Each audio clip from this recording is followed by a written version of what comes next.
everybody. I'm Tom Vassell. I'm Chris Yee. I'm Z Garcia. And I'm pleased to tell you here, as we take a look at Splito, that the back of the box doesn't even pretend there's a theme. It doesn't at all. There's cards with numbers and colors. You split them. Even the title does not aspire to anything else. Splito. Yeah. So Z's going to show us how to play it because there ain't nothing else to talk about. Yeah, let's do that. To set up the game, we are going to put two common goals in the center of the table, making sure that one has the moon symbol at the bottom and the other has the star symbol. These are otherwise random. And then every player is going to get 13 cards. In this case, we've got 4 players here. The rest of the deck of cards we can remove, and we are ready to begin. The objective of the game is to have the most victory points, and you are going to get those points from making a collection of cards here between yourself and the player to your left, and a collection of cards between yourself and the player to your right, having scoring conditions that you fulfill, and then taking the score from one and the score from the other and multiplying those. And if you then have the highest score at the table, you are the winner. These two in the center are going to go to the locations between the players that satisfy them. And if there's a tie or none of them satisfy them, the card will simply go away. So every round of the 13 rounds are going to go like this. You're going to take a look at your hand, which is a combination of cards that have numbers and colors, and then scoring conditions, such as this one here with a number of these diamond pips, which is your score. So, for example, if I have this card on this side of myself at the end of the game, and indeed I've fulfilled the condition, I say I am really us two players. It says no card with a value of 3. If we manage to do this, this is worth 1 victory point right here. I might have this one, for example, that says at least 1 card of each of these 3 colors. Fantastic. If we manage to do that in this area, then we'll have those 2 points. And again, if I get 6 points over here, then 6 times 2, that's going to be my final score. All right. So on my turn, and this is all simultaneous, all the players are going to select one of these cards.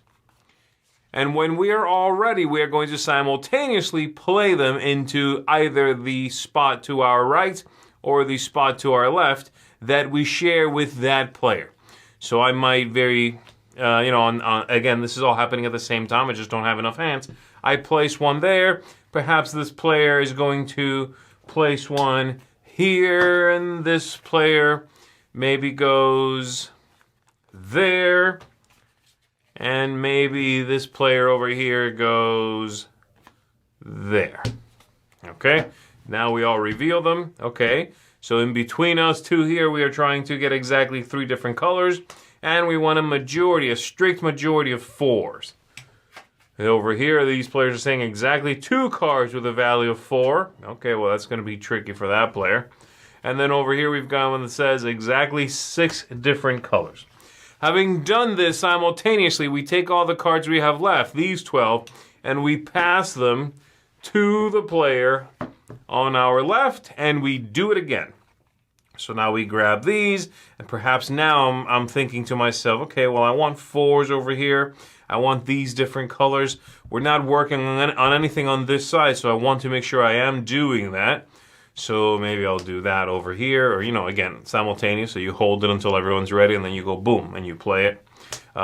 This player over here wants a bunch of different colors, so they'll start, playing over here some different colors.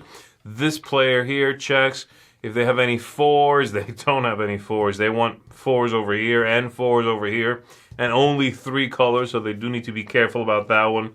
So they'll play something, start working on one of those, and so on. Always keeping an eye on these 2 as well, because if you end up with a majority of blue and one of these piles has a strict majority of blue, this will go and migrate to that pile.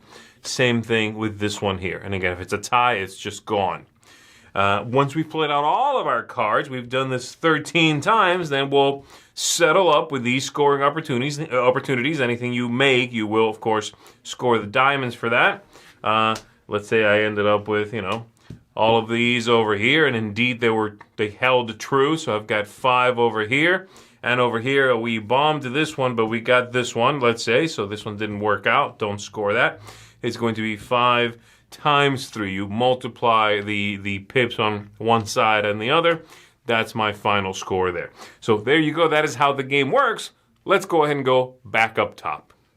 In any game like this where there's an I split, you choose type situation or drafting situation going on, it can go up to high player count. So the benefit of this is it goes up to 8. Yes.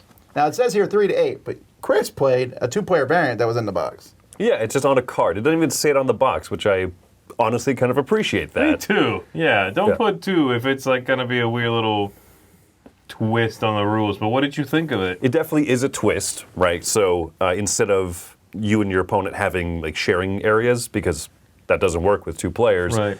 you have 4 decks of 13 cards, and you draft them one at a time, and then you build your own 2 sections, and then your opponent builds their own 2 sections. It's actually thinkier than playing it the regular 3 to 8 player way. You see more That's cards, and you have interesting, more yeah. control of the cards. Whereas if I'm playing with 5 people, I'm like, I'll see some of these cards again, I guess. I'll just take one. Well, only you play into your piles that way, right? Yeah, so you have more control over That's it. interesting. Okay. Yeah. And But it I is- appreciate that if they are saying, like you said, it's like it's its own thing. Don't put Right. 2 on the box. It's not the same game. And if you do play with up to 8, it's really about the same amount of time, except for scoring, But that's it. Like you're drafting simultaneously. It's everybody pass the pile, pick a card, put it over here, pass. So 8 is the same as 4. Yeah. I often get on games cases about limited communication and the methodology in which you're allowed to do it. Mm-hmm.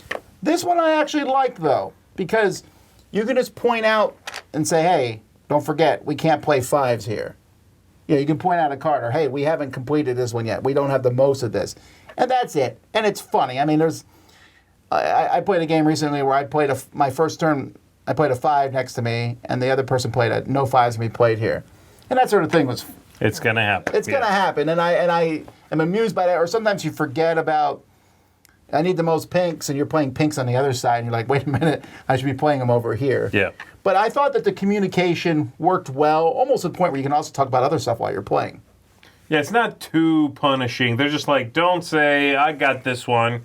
Anything that would ruin simultaneous play is really what it is. Right. Don't do anything that would ruin simultaneous play. Yeah, you can't say, I'm passing you the yellow 6, you play it here instead of me because I got to play this other thing. Right. And I like that because then the game is more about just playing the cards. And like you said, this is almost a conversational game. There's very few games that I play, even little card games like this, where I actually just chit-chat with people. Mm-hmm. And I don't know. I don't know why that's never been like my thing. Even playing a game of Hearts, I'm just sitting there like thinking harder maybe than I need to. But this one is very easygoing, and I like that. It's got good iconography too, so you don't have to sort of keep rereading the cards every time. There's only like scoring four, cards. There's only like 4 different kinds of Yeah, cards. you can kind of, once you've played this game once or twice, you can glance at the table on your side and the other side here and be like, oh, there's a 5 crossed out. Don't play 5s in there. Got it. I think it's actually, we joked about this earlier, I think it's actually stronger for not having a theme. This game could easily have been zoo animals, right? And you could have That's actually the theme I thought of. and you could say, make sure that your exhibits have at least 1 penguin, 1 mouse, and a lion. But it's just like, no, colors, numbers, make sure to have exactly 4 different colors. I like the objectives. I like that they're laid out very clean. I think it actually has a strong look to it, and it kind of feels like something you could pick off the shelf that's unassuming, like a game like Uno. You know what I mean? Like someone playing their first game from 25th century games won't be intimidated by this. Like, oh, I gotta like build a zoo. Oh, I gotta like build a rocket ship. I agree. I think this is the kind of game that would do extremely well being a mass market game. This one has that potential to get onto the shelves at big box stores and be right there next to Uno. Uno Splito. Great. It even sounds like the kind of game that you can give to a non-gaming friend of yours, a non-gaming family, and be like, you guys like Uno, right? You guys play a lot of Uno. Yeah, you love it? Try this one. It's definitely a step up, right? Because card drafting itself that's a different concept than I had ever experienced before playing Seven Wonders back in the day. But I really like these games that do you build areas between 2 players. First scene, I think, in Between Two Cities, And this one is even simpler than that because it doesn't have the spatial, it doesn't have the, city building type thing. You don't want a building next to this type of building. It's just it's just collect cards and everything. I will jump in and say I do not like that mechanism. I don't like building things between two players. Like, it's not a mechanism I enjoy, and that's, if you see a dip in my score, that's mainly why, because I don't like that type of game. Build something over here that you share with this player, build something over here that you share with this player. What should you try to do? Make them equal. That's the only strategy ever in these games.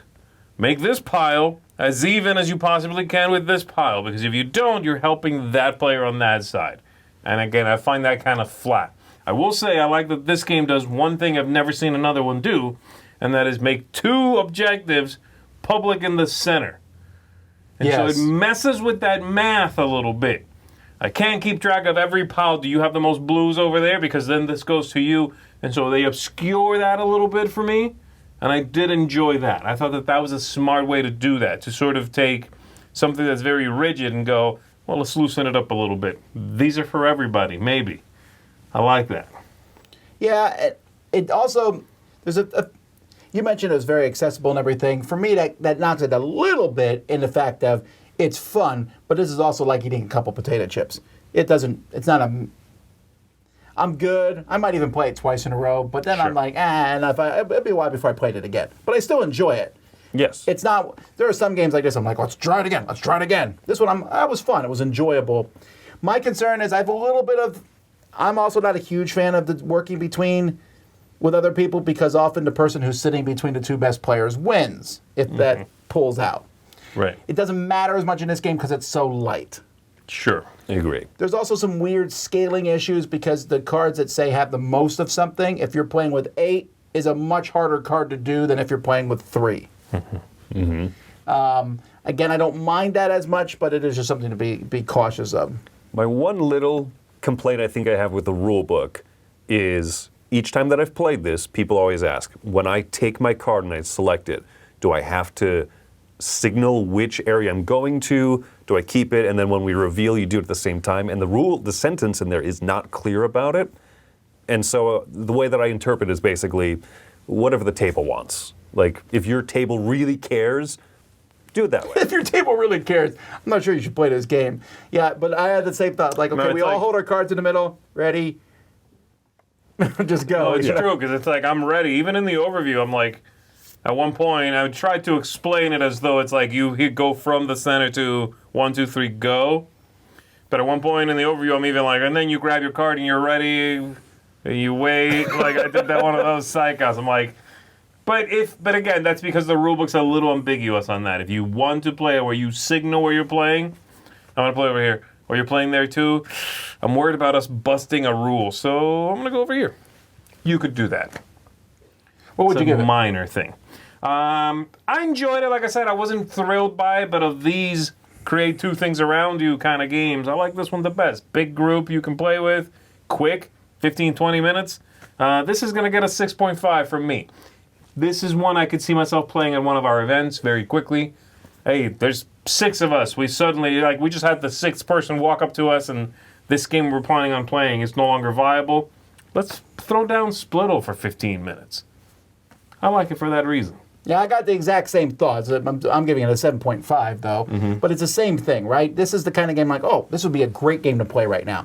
I got some people coming over. We got 2 couples come over, Oh, what's a game for 6 people? Here's a great one. Yes. Very easy to teach.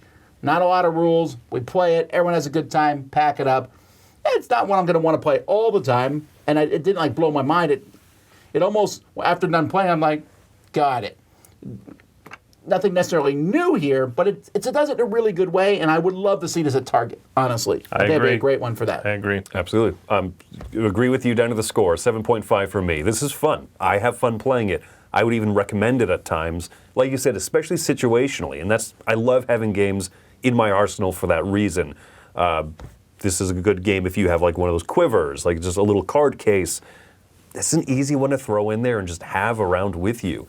The only extra component is the score pad that I've never used, because doing this math on that score pad looks trickier than being like, can everyone multiply? Good. I agree. Yeah, the score pad is largely unnecessary. I mean, nice touch, but it's largely unnecessary. If you're having trouble multiplying your two numbers, you've won. That's fair. Right? Yeah, right. What's that's 14 fair. times 18? You got it, man. Yeah. So, anyway, that's Splito. I'm Tom Vassell. I'm Chris Yee. I'm Z Garcia. Split it. Split the inheritance. Ooh.